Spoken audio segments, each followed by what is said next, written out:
Сайн мэцхан эрхэм үзэгчдээ та бүхэндээ 7 хоног тутмын олон улсын глобал мэдээллийн хөтөлбөрийг хүргэж байна. Намайг Гамбтын Баасан Сүрэн гэдэг өнөөдрийн дугаараар дараах мэдээллийг хүргэнэ. Зугаацхыг цэрлэх өдөр Орос хорон 6 дугаар сарын 22-ыг хэрхэн тэмдэглэв? Энэтхэгийн гадаад хэргийн сайд Монгол улсад альчиллаа. Дэлхийн хамгийн олон хүн амтай улстай хамтран ажиллах нь Монголд ямар үр өгөөж авчрах вэ? Уламжлал ба инновац Монгол улсад дархлаа судлаачдын олон улсын баг хурал боллоо.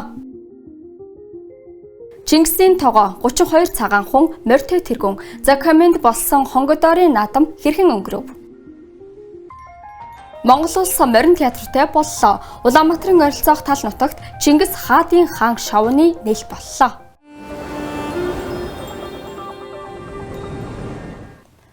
Ихэнх хүмүүсийн хувьд 6 дугаар сарын 22 бол зуны жирийн нэг өдөр. Зөвлөлт холбоот улсын иргэдийн хувьд ч мөн адил байсан. 1941 он хүртэл тэр жилийн өглөөний 4 цагт Гитлерийн Герман болон түүний холбоотнууд зөвлөлт холбоот улсад халдан давталсан юм.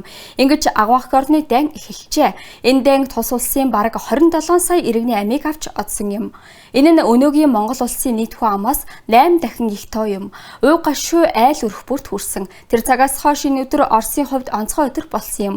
Энэ өдөр зугаацхыг цэрлдэг. Оросын ард түмэн өнөөдөр амьд яваа нь хэний гавьяа болохыг дурсан сандаг.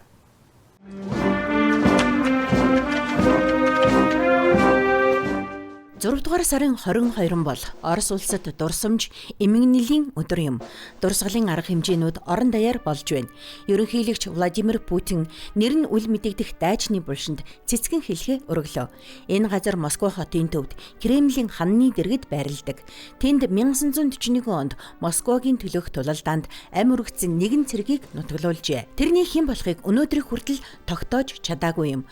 Дурсгалын хөшөөн дээр чиний нэр үл мэдэгдэн харин гавьяач нь мөнхөд оршин хэмээн бичжээ. Энд мөнхийн гал үргэлж асаж, хажууд нь хүндэт харуул зогсдог.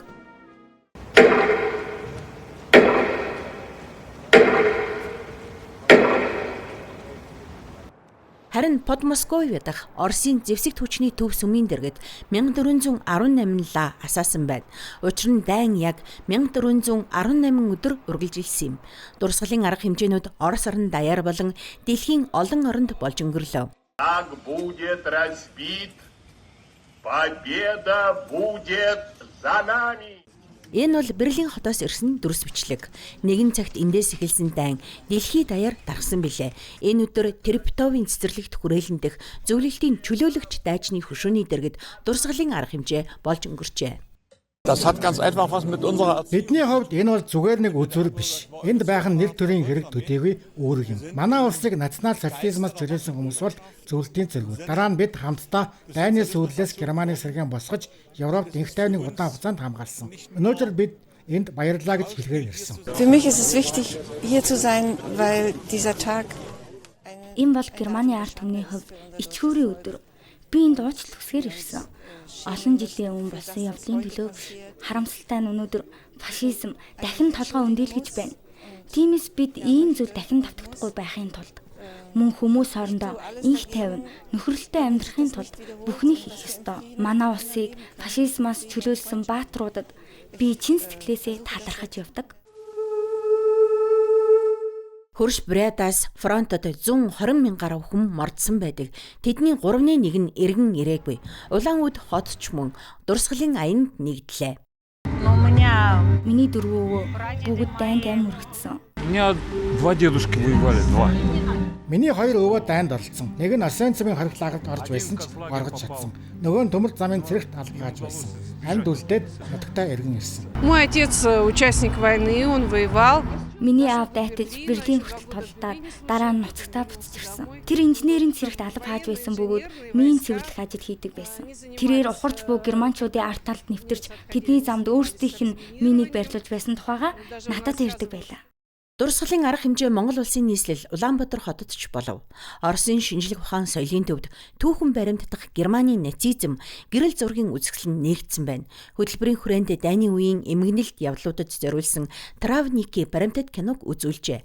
Арга хэмжээнд оролцогчид 1941-с 45 онд Монголоос фронтод мордсон дайчдын дурсгал зориулан босгосон тогруу хөшөөнд цэцэг өргөж, ам өргөдөстийн гэгээн дурсгалд ла асаасан байна. Сергей Тучков, профессор Марлма Iced Global Аравтлын агентлагийн материалаар бэлтгэлээ. Гадаад харилцааны сайд Бат Цэцэг NTG-ийн гадаад хэргийн сайттай уулзлаа. Дэлхийн хамгийн олон хүн амтай улстай хамтран ажиллах нь Монгол улсад ямар үр өгөөж авчрах талаар дараагийн сурвалжлагаас үзээрэй.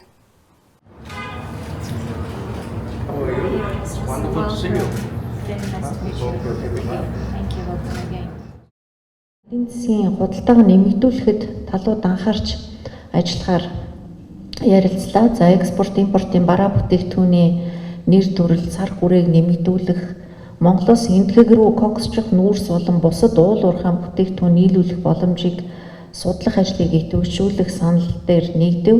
Мөн хөдөө аж ахуйн салбарын хамтын ажиллагааг өргөжүүлэх, худалдаа хөрөнгө оруулалтын шинэ боломжийг бий болгох чиглэлээр хамтарч ажиллахаар тохиролцлоо. Гадаад харилцааны сайд Бат Цэцэг Монгол NTG-ийн шашин соёлын харилцаа эртний төвхтэй. Тиймээс бид NTG улсыг оюун санааны хөрш хэмээн нэрлэдэг гэдгийг онцоллоо. Мөн хоёр улсын хооронд энэ оны 8 дугаар сард шууд нислэг хийхээр бэлтгэж байгаа талаар зохон дурдлаа. Харин бүгд найрамдах NTG улсын гадаад хэргийн сайд Субраманиам Жайшанкар манай улсад анхудаа айлчлал хийж байгаадаа тун их баяртай байгаагаа илэрхийлсэн юм. We also discussed ways to strengthen our strategic partnership. Өнөөдөр бид манай хоёр орны олон талтай харилцааны олон асуудлуудыг хэлцсэн юм. Үүнд хөгжлийн түншлэл, технологи, эдийн засгийн харилцаа, үйлдвэрлэлийн хангамж эзүүлжээ, боловсрол, соёл, эрчим хүч, аюулгүй байдлын хамтын ажиллагааны талаар хэлцлээ. Цаашид Монгол улстай стратегийн түншлэлийг илүү өндөр шатнд гаргахын төлөө хязээд хамтран ажиллахад бэлэн гэдгийг нотолж байна. Айлчлалын хүрээнд тэрээр манай улсын ерөнхийлөгч ерөнхий сайд их хурлын дарга нарт бараалгах юм.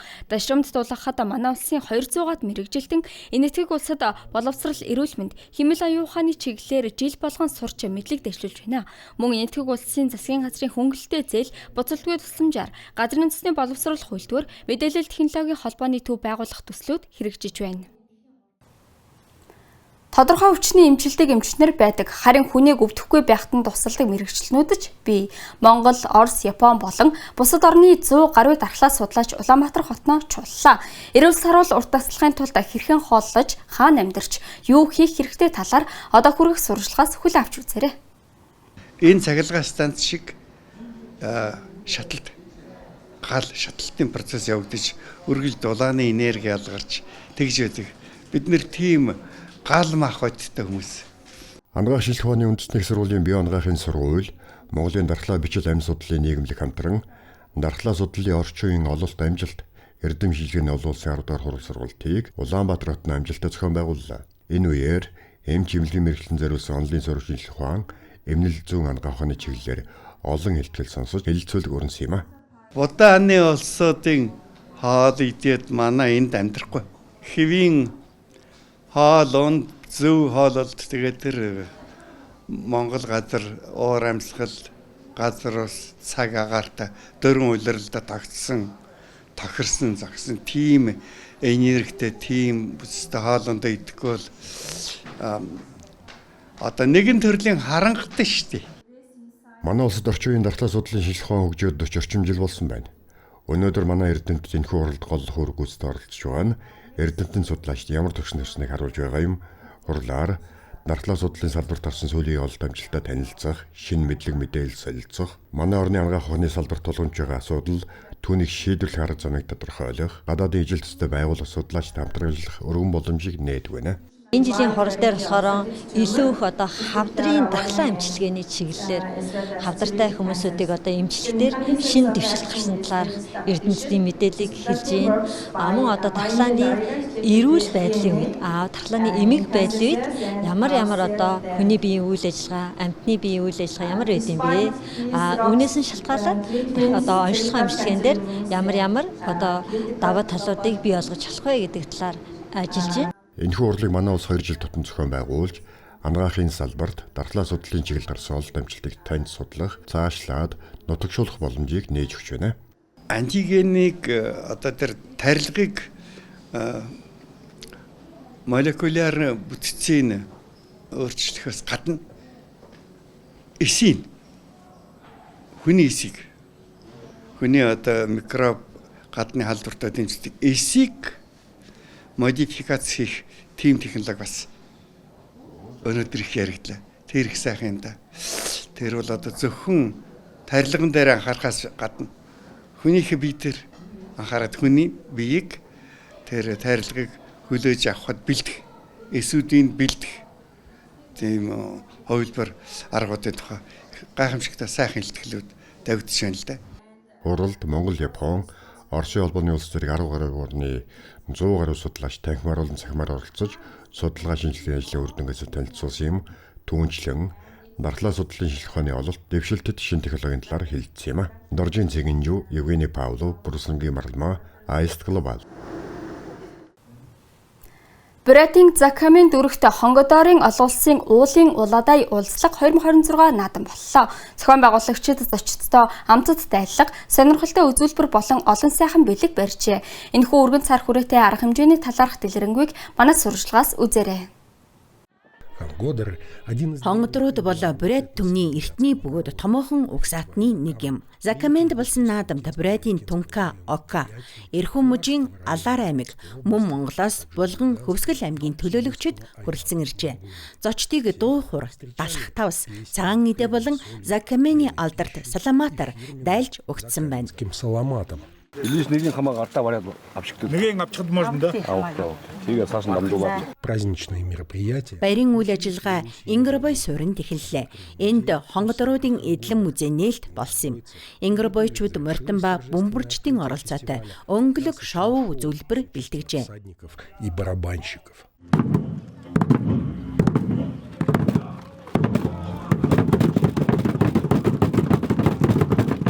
В усадьбу Хонгодоров Ингербой суурьнгийнхан хонгодоруудын эдлэн музейд гэр бүлийнхэн хамгийн үнэт өв дурсгал эртний ахуйн хэрэглэлийн зүйлсийг авчирч өгсөн байна. Эдгээр нь цаашид үр хоочтой өвлүүлэн хадгалагдах юм а. Амар мэндэ. Хонгодорын хургуулын гэмнэ, нэтон гэмнэ хургуулын музей нэгдэж хонгодорой буус нэгдэж байхад ийм олон хонгодорнуудаа яриад байхад их баяртай байна гэдэг. Затем праздник. Энэний дараа баяр санаагаа суурьнд үргэлжиллээ. Суурингийн үүдэнд Чингис хааны тогоо мөн хонгодоруудын тухай түүхэн их сурвалж дах анхны дуртатгалыг мөнхөлсөн чулуун хөшөө гэсэн хоёр шинэ арт объект сүндэрлэжээ. Уг бичгийн их сурвалж нь 1225 онтой холбогддог байна. Харин санаагаа суурьнд баярыг тохиолдуулан хөдөөгийн номын сангийн дэргэд хараас гай хүүхдийн шин төв нээгдэжээ. Одоо хүүхдүүд энд ном уншихаас гадна найзуудтайгаа тоглож цагаа өнгөрүүлэх боломжтой болсон байна.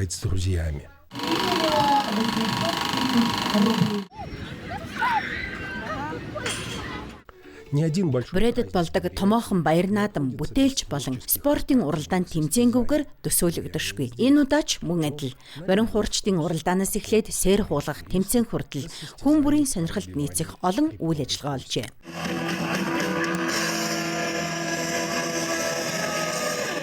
Өдөржин санаагийн дацангийн нутаг дэвсгэрт цаг үе үе удмын холбоо нэртэй үзэсгэлэнгийн цогцлбор ажиллалаа. 12 гэрт хонгодруудын уламжлалт хүнсний бүтээгдэхүүн боловсруулах арга технологи, арьс шир боловсруулах, хонин ноосоор эдлэл хийх, шүлжих урлал болон үндэсний тоглоомуудыг танилцуулжээ. Харин баярын оргил үйл явдал нь Майсото хэмээх газарт болсон театрчилсан гала тоглолт байлаа.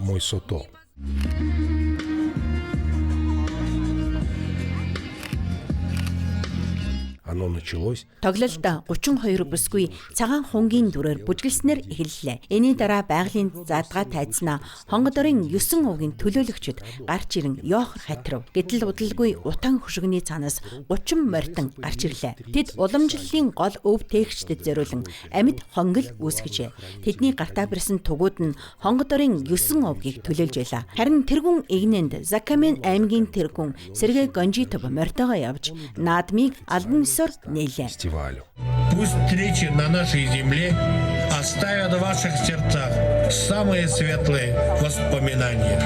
Добро пожаловать! Урагша! Завершилось торжество. Наадмын нээлт хонгодруудын ёслолын жагсаалаар өндөрлөлөө. Монгол улс, Тунка, Ока, Алаар, Улаанүд хотоос ирсэн төлөөлөгчид болон баярын эзэд болсон закаменчууд талбай дээгүүр жагсан өнгөрөв. Энийн дараа уралдаан тэмцээнүүд эхэлж, хөгжмийн зэмсэгчид, бүжигчид, уламжлалт хоолны маструуд, гарвчууд, хүчтнүүд өөрсдийн ур чадвараа үзүүлжээ. Ремесленники и богатыри. Победу одержал Закашевцы, Динджа Булиндуй! В общем, это был... Ер нь энэ өдөр сүр жавхлантай атлаа, хөгжил баясгал дүүрэн, жинхэнэ ардын наадам болж өнгөрлөө. Хэрв эдгээр хүчрэхэг сайхан сэтгэлтэй, үзэгсэлэнтэй хүмүүсийн өвгөд эдис, үр хүүхдээ энэ мөчөд харсан бол лавтая бахархах байсан бизээ. Эсвэл магадгүй тэд үнэхээр харж байсан ч билүү. Сергей Тучков, Аист Глобал, Бред улсын телевиз радиогийн компани болон Закамен аймгийн захиргааны хэвлэлийн албаны материалд тулгуурлан бэлтгэлээ.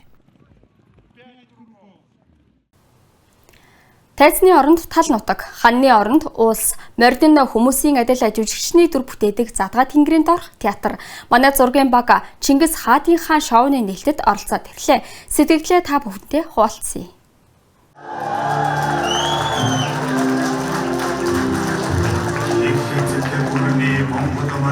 Монголд морин театр байгуулагдлаа. Лав гарагт Улаанбаатар хотын ойролцоох үзэгсэлэнт тэрэлжийн хөндөд Чингис Хаадын хаан үзүүлбэрийн нээлт боллоо. Энэ нь Монгол улсад урд өмнө байгаагүй цар хүрээ зохион байгуулалтын төвшөнд хүрсэн анхны тоглолт болсон юм. Уг бүтээлд 30 орчим хүн 40 морь оролцож байна.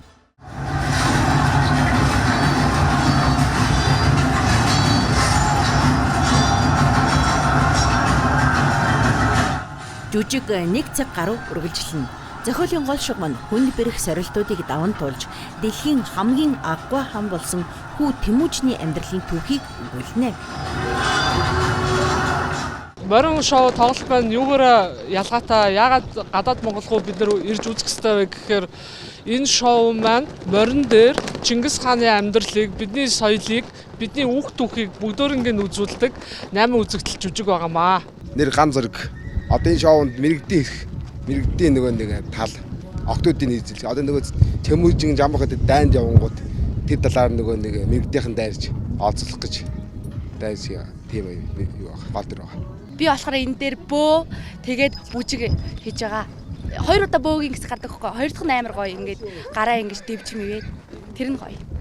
Энэ бол зүгээр нөгөө нэг юу яасан. Мэрэгдийн талынхын нөгөө багтаа байдаг. Тэгээд нөгөө онцорох гол энэ багийг хийсэн байна. Анцгаа нэг өөрөө бүтээсэн гэсэн шүү дээ. Зохиож өөрөө бүтээсэн. Яг энэ одоо 4 баг байгаа. Тэнд нэг баг нь тэр хэдээс анцгаар бол ахлагч нь болохоор ингэж анцгаар бол хийсэн баг да. Тэгээд шүнжингэл хийсэн дээ. Өчтөр хийсэн. Өчтөр орой хийгээл өгдөөд боссон да. Хаадын хаан бол бүрэн хэмжээний жүжиг юм. Гагцгүй үзэгчдийн танхим нь Задгаа талд байрлаж, хан хэрмийн оронд уулс сүндэрлэнэ. Энд морд зөвхөн унаачтай зүүдэггүй. Тэд жинхэнэ жүжигчдийн адил зовж, шаналж, хайрлаж, дурлаж, үхэж үрэгдэн үзэгчдийн сэтгэлийг хөдөлгөнө.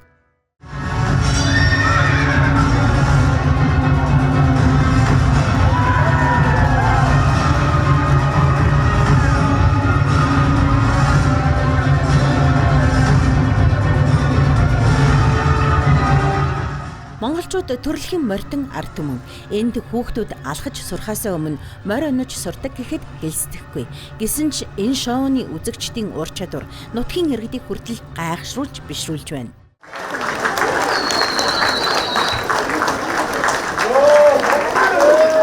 Сэтгэлгэл маш гоё байна. Энд Чингис Монгол гэдэг чинь яг үнэн зөвөрөн ингэж сайхан тоглож штеп хүүхдүүд. Маш их баярлалаа хүүхдүүдтэй. Улам их амжилт хүсье. Үнэхээр гайхалтай шоу байлаа. Морьтой эхлэхэн ажиллаж байгаа нь мөн өгүүлж байгаа түүх нь надад маш их сэтгэл төрүүлээ. Жүжигт нь үнэхээр мундаг, шоу нь гайхамшигтай байсан. Хүн болгонд үзэхээс үлээ. Би өөрөө яг юм морь унж шатан тэгт яг энэ одоо саний жүжигчид чиг тийм ээ үзүүлбэр үзүүлэх юм уу тийм чадвар бол байхгүй зөөр ойр зүрийн л унж сайхан шоу. Тийм маш сайхан шоу боллоо. Тэгээд бас хүмүүсийг Монгол зөвхөн гадаадын жуулчд гэлтгөө бас Монгол хүмүүсийг бас ирж үзээсэй гэж уриалсан байна. Энэхүү тоглолт хүдний улирал эхлэх хүртэл өдөр бүр тоглогдох юм. Сергей Тучков, Евгений Павлов, Ice Global.